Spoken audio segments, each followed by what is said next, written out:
All that early punk and new wave stuff, it was so different, and to me it has a timeless quality.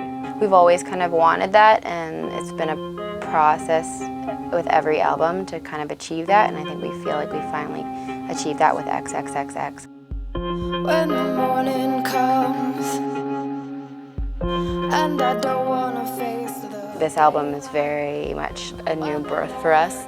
It started in our relationships with each other and kind of internal, and then worked its way out into the music. I think it definitely is representative of us regrouping as friends and really becoming a very tight unit of people who really care about each other.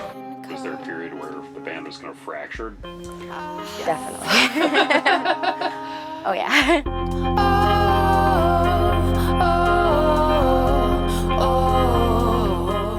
Very intense tour. No breaks, no going home in between or anything. Just playing almost every night and being super broke.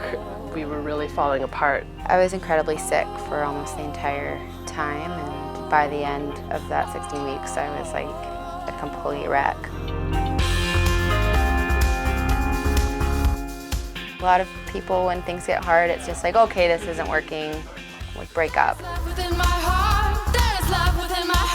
We really are committed to each other. We've joked about being like in a 5-way marriage before, but it kind of is true.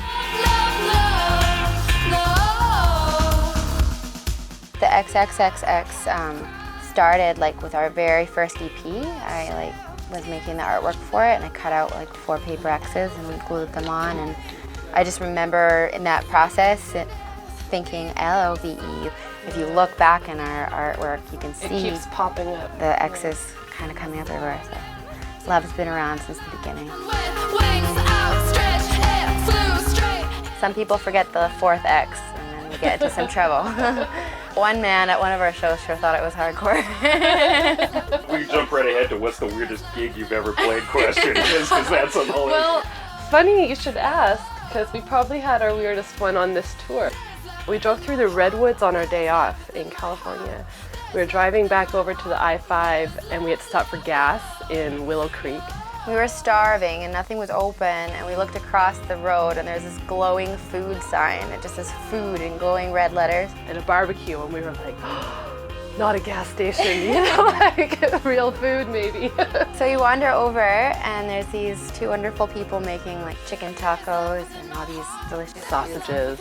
And so we're eating, and all these people kind of start coming out of the local little bar right next door, and they're like, oh, you gotta come in, see the music. It's like open mic night, it's awesome. It's Jimmy Jazz's Jimmy open Jazz. jam. Yeah. And they're just like, you gotta come, poke your head in for a song. And they're so warm and so sweet, and so we went in and we had a drink, and Jimmy Jazz and his buddies were playing and rocking doing out a really awesome Jimi Hendrix cover, actually. Super good.